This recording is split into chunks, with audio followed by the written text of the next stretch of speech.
All right, guys, welcome back. Schofield Welding here. Guys, we're super excited right now. We're getting ready to tie into a 2-inch flange into a 6-inch pup with an OLED in it, or a thread OLED in it. This weld right now is going to be a 332 gap, 1/8 inch, 5P plus, 6010 root. Now, a lot of guys will run a 532 7010 hot pass, but for me, I like keeping the bevels as narrow as I can. So I'm going to go ahead and run an 1/8 inch rod, 7010 series rod into it, and then we're going to LH cap this thing. Now we're going to try to put on the slickest cap we can put on. So I hope everybody enjoys. Stay tuned, and make sure that you guys subscribe to Schofield Welding, Weld Tube, and South Coast Welding Academy. Hit the notification so that anytime we upload a video, you guys are informed. Everybody have a great rest of your day.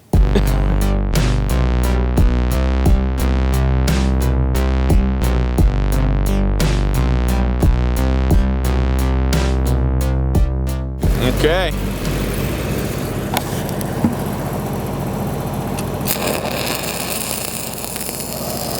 All right, you guys, we're back on the rollout wheel. Mostly because this is what I do a lot of. It's such a little piece that it would make no sense to weld it in position. So it's easier to roll out. And all right, now we're coming into this other tack. So all we have right here is just an 1/8 inch 5P plus, 332 gap, probably 332 landing, pretty close. It's just a 2-inch schedule 80 with a 150-pound flange on it.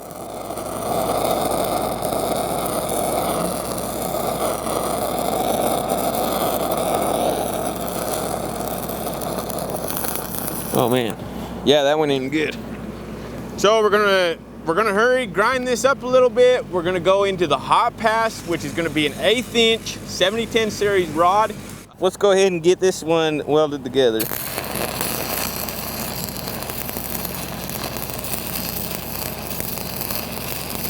So we're gonna LH cap this thing. It's gonna be a 332 cap. So LH is a stacking dude, so you don't really need to overfill this. Just kind of hot pass it, get it almost flushed out, and then we're gonna go ahead and cap it.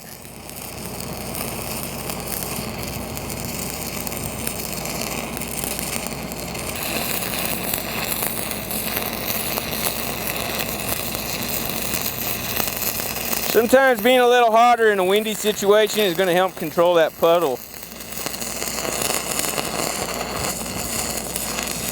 Okay, so we're tied in. Let's go ahead, we're gonna buff this thing off, then we're gonna use a 332 LH, so 7018 rod, and we're gonna throw a cap on this.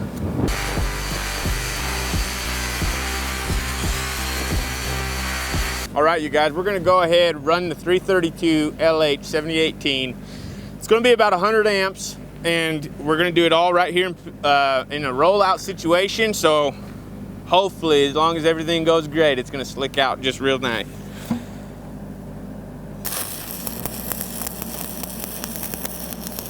So I like to kind of use that rollout wheel in my advantage, and I kind of keep that puddle kind of on that offside to where it's stacking real hard, stacking real heavy.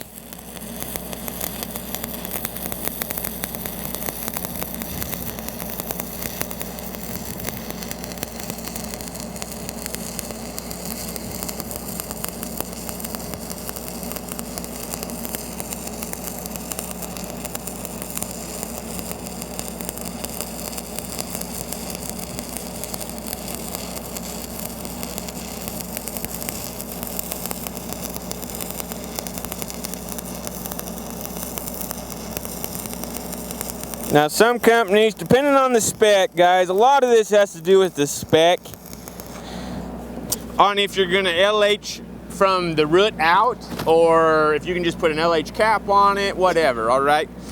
So make sure that you got the specs, you know what the specs are, you know what their procedures are, and you should be all right.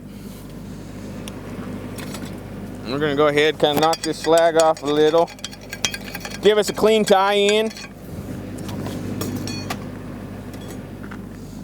we're gonna finish this weld out.